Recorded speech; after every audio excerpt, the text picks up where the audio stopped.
Hello folks of YouTube and fellow captains alike, and welcome back to the channel. It's Chronic Clouds here again with more content for the game World of Warships Legends.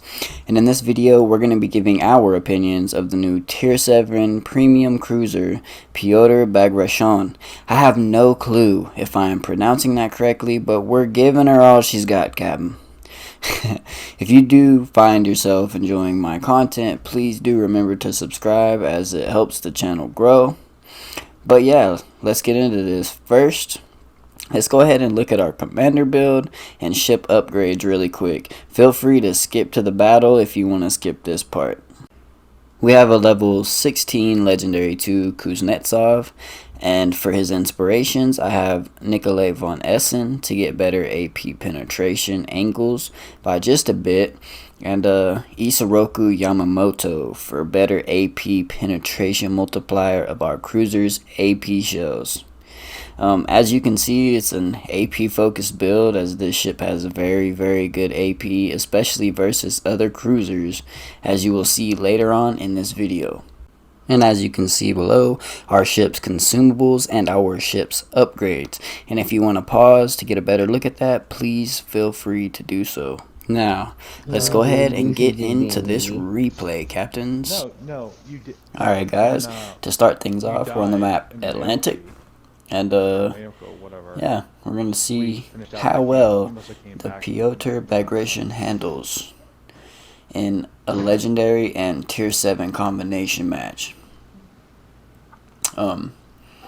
We are in here with two of our buddies in a division, and you can see we spawned right there in the middle of all the flanks. So the one thing you definitely don't want to do in this ship is just push straight down the middle. That's pretty much any ship, because you're going to be getting focus from different sides, different angles, and you can't really put yourself in a position to tank damage. So we're going to look at the board, and we're going to kind of see, you know, just look at that. Goose ain't where our teammates are at, what we got going against us, and it ain't that bad. I mean, we're going to go ahead and decide to go out here to our left side, support our two DDs as we're a cruiser. If the other DDs did spawn over there with our DDs, we have a better chance at helping them survive at killing the other DDs.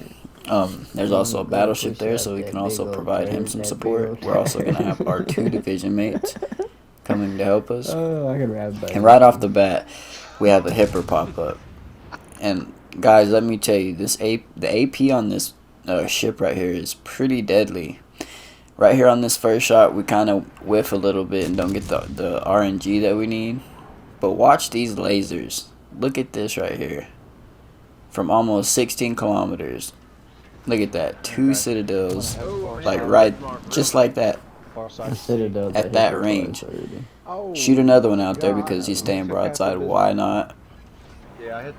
But unfortunately on that one we didn't get the citadel, and I do believe he ends up getting behind the island for the time being before we can do any really more damage to him.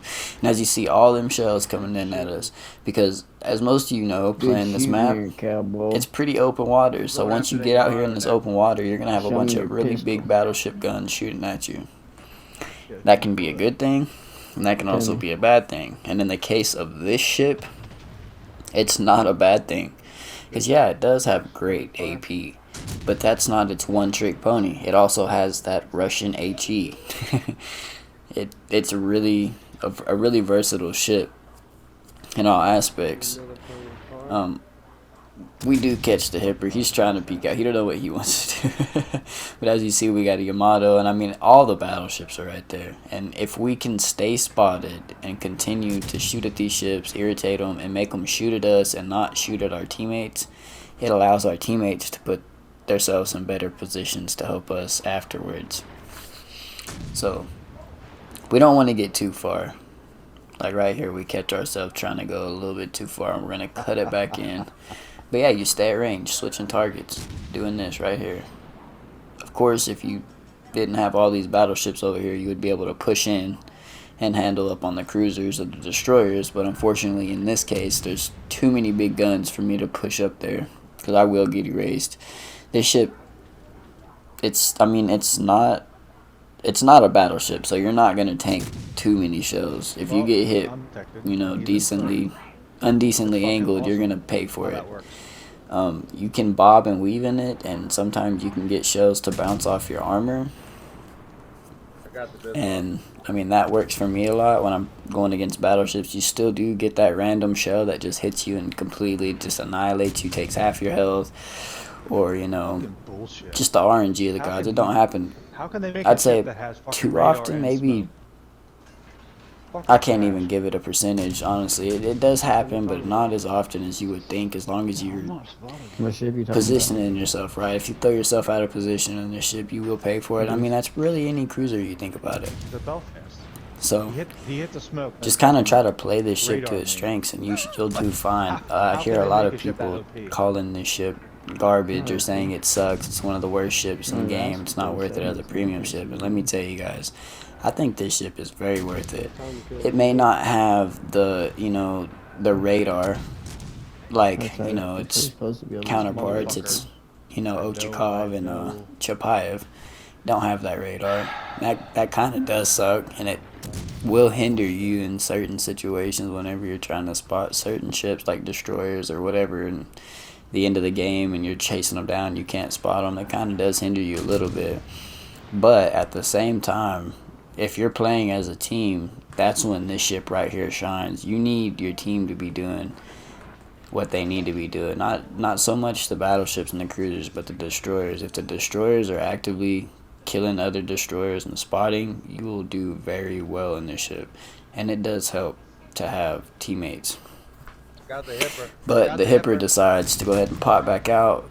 My buddy in the Kansas, Surcat, he calls it, almost freaking dev strikes him, just misses him, and yeah, he ends up going right back behind that same island. The Odin, I can tell he's peeking around, trying to come this way. We shoot a couple salvos over here, and you know what, we do manage to hit him, because the shell arcs, they're not bad, they're not the greatest though. You won't get those over most islands, but we managed to that time.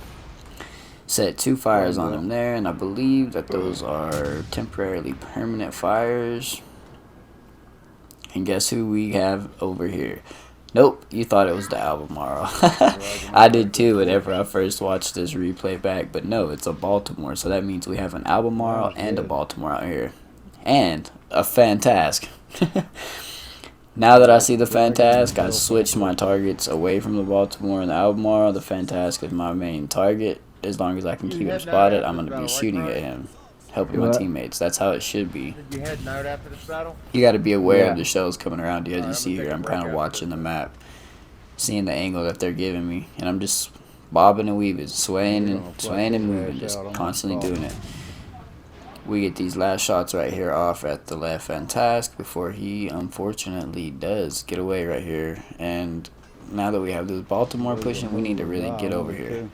And boom, magic trick. It ain't a Baltimore no more. It's an Albemarle.